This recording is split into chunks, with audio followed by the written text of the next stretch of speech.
Jules, welcome back to the Personal Injury Law Show. Before the break, we were talking with Nunzio Tatea and Ted Dorman about the role of expert witnesses in our court system.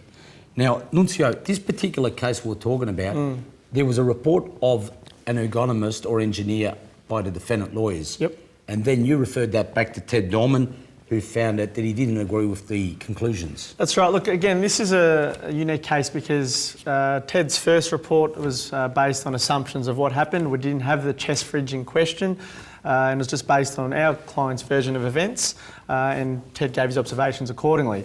Then the defendant came up with an expert report. Then following that, we found the chest fridge. I don't know where it came from, but the defendant notified us.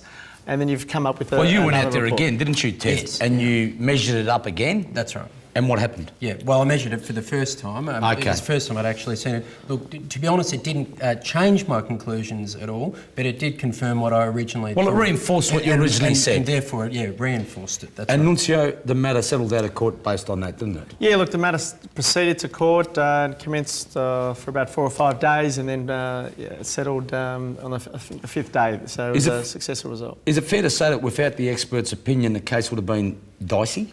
I believe so, and said you need this support, need this expert evidence to support your case, and it was crucial in our regard, and it just, I suppose, solidified what happened, the course of events, and particularly, most importantly, the potential negligence. And the photos that Ted took of this particular fridge, I think were damning, and I think went a long way to assist this case. Okay, there's another case I want to take us to. There's a matter of Dong Tham that you're involved in, Ted. But before I get to that, let me give you a bit of background. A lawyer, accredited specialist John Karantzis in personal injuries, was acting for Mr. Tham. He got an award of $1.1 million. He sued a Stramit factory in Scoresby, and in a minute you can explain what that all means. Yep. And after you got involved and gave evidence, it shed light on what this particular plaintiff was doing, and the court came back with a $1.1 million verdict. I spoke to the barristers in the case, Ted, and right up until the end, no one really understood what this fellow was doing for work, but I'm pretty confident that your evidence was the reason why he got over the line. Explain a bit more about the facts and what your role was. Yes, okay. Well, Mr. Pham he was a process worker that worked at a metalworks. Now, what he was involved in day to day was he was a process worker involved in making purlins, is the technical name for it, which we would all know as guttering for the side of a house. So lengths of guttering was what he was involved in making.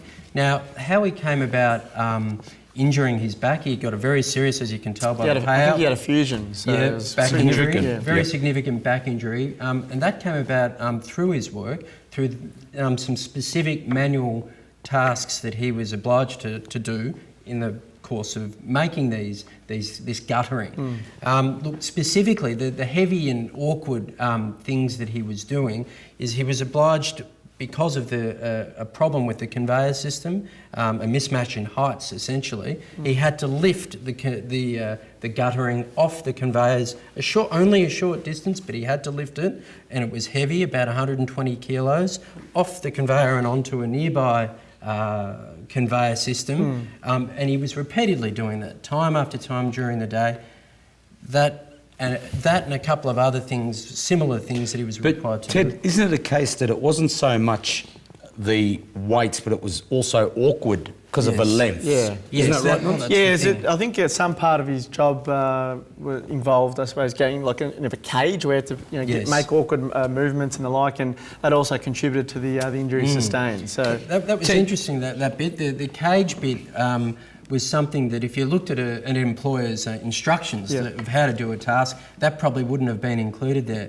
The reason why he had to get in the cage is because the guillotine that snipped off the guttering every length wasn't working properly. So he had to get in the cage and hold down the guttering, which was a heavy and forceful effort, as well as really awkward inside the cage to help it. So Ted, that's why. In your extensive report prepared for the lawyer, for Mr. Karantzis, you referred to the Occupational Health and Safety Act 1985 and its amendments. Yes. But in particular, in one section you say that it's incumbent on the employer to do regular audits of the workplace to identify potential problem areas. Yes. And adoption of plans or for necessary control action, analysis of work procedures to identify hazards and establish the reason for their existence, development of safe working practice and procedures, knowledge and observance of statutory requirements relevant to the particular industry, process and location. That's right. In simple language, what does it all mean?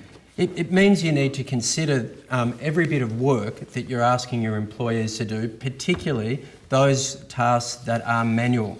Anything that's manual, which means pushing, pulling, lifting, that sort of thing, you need to have a close look at it. You need to assess it, and there's some good guides out there to help employers do that, codes of practice that are out there. You need to assess it, and then you need to take action when you identify that there's a problem there. In which case, if the employer had done that in this instance, he or she would have seen that there was a problem. They could have fixed it. And I think of significance, Tony, this particular plaintiff, Mr. Pham, actually made complaints about, I suppose, his working environment, and that it was giving him a little bit of grief with regard to the back, and they didn't heed those complaints. And right there, that's an issue in itself. Well, Nunce, as a plaintiff lawyer dealing with these sorts of cases, apart from the common law and the fact that we're relying on Occupational Health and Safety Act and regulations, it's pretty significant having people like Ted Dorman in the case, isn't it? Oh, it gives the case credibility, because I said we can't come up with, I suppose, observations about the breaches of the OH&S regulations and Australian standards, and that's where people like Ted, their expertise is just invaluable. And it really puts the defendant in a corner, doesn't it? Yeah. Look, defendants resolve cases because they need to know that they're at risk of potentially, a verdict against them, and providing a report such as one from Dorman and Partners gives that case credibility. Nuncio, you're involved in a case involving a city council. Yeah. And a fellow that flung a TV into a rubbish bin at a tip. Yep. And the cord came back, struck him in the eye. Yeah. Give me a bit more of the facts. Yeah, it's again an unusual one. He was at a waste transfer station in the country, which is under the control of the Campaspe Shire Council. He basically leant his TV on top of the bin, which is about, I think, 1.2 metres above, I suppose, the height of the ramp. Pushed it in. As the TV went down, the cord coiled up and bang, hit him in the eye. Flicked back, hit him in the eye. So, That's right. Ted, would it surprise you that a jury found in his favour?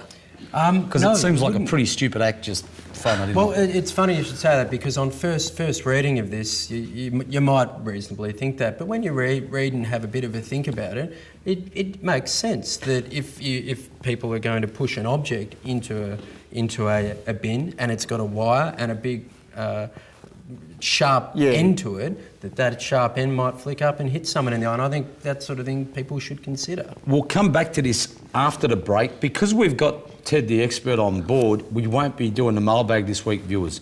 So please don't go away, stay tuned, and we'll give you the result of this case and a few others. Thank you.